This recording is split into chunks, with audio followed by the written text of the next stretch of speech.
Da. Bugünkü mövzumuz statikanın əsaslarıdır. Birinci, gəlin öyrənək görək statika nəyə deyilir? Statika mexanikanın bərk cisimlərinin tarazlığını öyrənən bölməsindən deyilir. Yəni biz tərif verərkən deyə bilərik ki, mexanikanın bərk cisimlərinin tarazlığını öyrənən bölməsinə statika deyilir. Bəs belə bir sual ortaya çıxır ki, cisimlərin tarazlığı deyəndə ümumiyyətlə nə başa düşülür? Cisimlərin tarazlığı deyəndə onların sükunətdə və yaxud da ki, düz xətli, bərabər sürətli hərəkətdə olduğu hal başa düşülür. Məsələn, sualda burada qeyd elədim. Deməli, tarazlıq deyəndə nə hallar oldu? Nəyə başa düşdük? Yəni biz cisimin sükunətdə olması və yaxud da ki, düz xətli, bərabər sürətli hərəkətdə olduğu hal başa düşülür. Deməli, biz nə öyrəndik? Mexanikanın bərk cisimlərin tarazlığını öyrənən bölməsinə statika deyilir.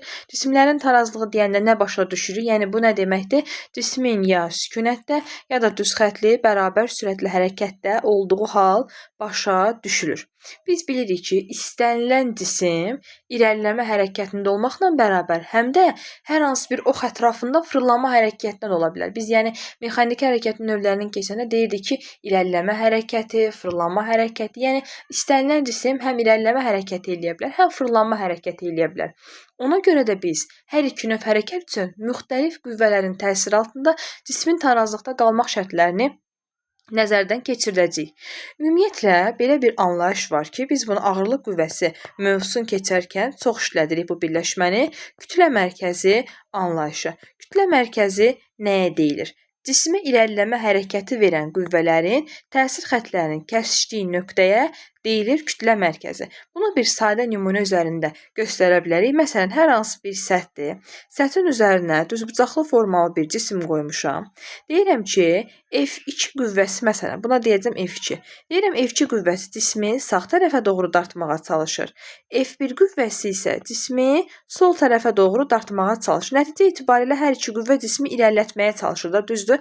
F2 qüvvəsinə baxanda o cismi sağa doğru istiqamətləndirməyə çalışır, sağa doğru irəlilədir.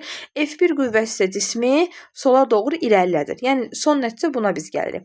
Deməli, biz dedik ki, cismi irəliləmə hərəkəti verən qüvvələrin təsir xətlərinin kəsişdiyi nöqtə. F2-ni belə qeyd eləsə, F1 də belə qeyd eləsə, bu təsir xətlərinin kəsişdiyi nöqtə düşür tam buraya.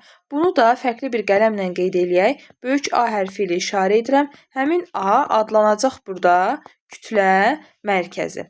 Və biz də ağırlıq qüvvəsi mövzusundan bilirik ki, ağırlıq qüvvəsi, yəni F ağırlıq cismin kütlə mərkəzinə tətbiq olunur, istiqamətlənir hara? Yerin mərkəzinə doğru. Deməli, böyük A hərfindən işarə etdiyimiz nə oldu? Kütlə mərkəzi.